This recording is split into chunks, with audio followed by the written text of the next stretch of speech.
Vallahi görmeden sevdim, aşkını yakar bak eridim, acılarla gelemedim, vurgunum ya Resulallah. Vallahi görmeden sevdim, aşkını yakar bak eridim, acılarla gelemedim, yorgunum ya Resulallah. Kainatta değer ettirsen azar, gördüm ki hikmetin Sübhan gizlidir, Sübhan gizlidir. Dünya neşir olmuş olur bir pazar, hem yalan hem satan gizlidir. Dünya neşir olmuş olur bir pazar, hem yalan hem satan gizlidir. Mevlam çekirdeğe ormanı gizlemiş, dağın tanesinden harmanı gizlemiş. Sabah eyle dua eyle şükür et, yılanın zehrinden dermanı gizlemiş. Öter mahlumatın kurdele kuzu, arada düşmanlık bilmem ne oyun, bilmem ne oyun. İnsan değil misin içtiğin suyun, içinde ateşin Sübhan gizlidir. İnsan değil misin içtiğin suyun, içinde ateşin Sübhan gizlidir. Mevlam çekirdeğe ormanı gizlemiş, dağın tanesinden harmanı gizlemiş. Sabır eyle dua eyle şükür et, yılanın zehrinden dermanı gizlemiş.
bir mürşidim var, kalpleri uyandırır.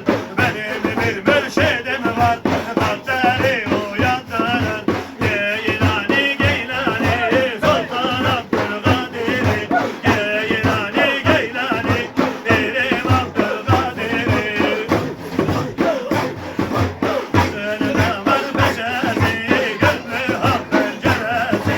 Gözünde var peşesi, gönlü hak penceresi. Sever onu necesi, ya Ahmedi Bedevi. Sever onu necesi, ya Ahmedi Bedevi. Vücudunu titretir seni her deminledir. Vücudunu titretir seni her deminledir. Bir nazar etsene verir Ebu Hasan Şazeli. Bir nazar etsene verir Ebu Hasan Şazeli. Mevlaya Mevlaya dön Mevlaya Mevlaya. Mevlaya Mevlaya dön Mevlaya Mevlaya. Bugün var yarın yok sende sır Mevlaya. Bugün var yarın yok sende sır Mevlaya. Mevlana gel diyor gel Yunus Hakk'a ererken. Mevlana gel diyor gel Yunus Hakk'a ererken. Dünya gelip giderken sende sır Mevlaya. Dünya gelip giderken sende sır Mevlaya. Mevlaya Mevlaya dön Mevlaya Mevlaya. Mevlaya Mevlaya dön Mevlaya Mevlaya. Bugün var yarın yok sende sır Mevlaya. Bugün var yarın yok sende sır Mevlaya. Dünya seveni arsın, isteyen murad arsın. Kimse engel olmasın, ben orada olmalıyım. Dünya seveni arsın, isteyen murad arsın. Kimse engel olmasın, ben orada olmalıyım. Ben orada olmalıyım, huzur bulmalıyım. Dertlerime çare ol, Ramazan'a olmalıyım. Ben orada olmalıyım, huzur bulmalıyım. Dertlerime çare ol, Ramazan'a olmalıyım.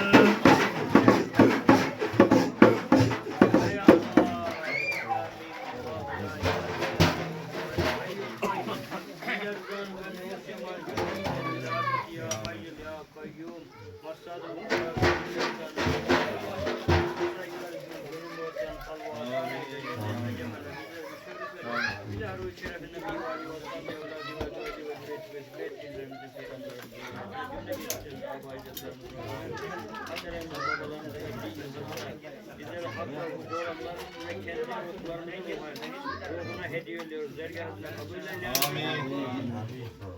Azalillah.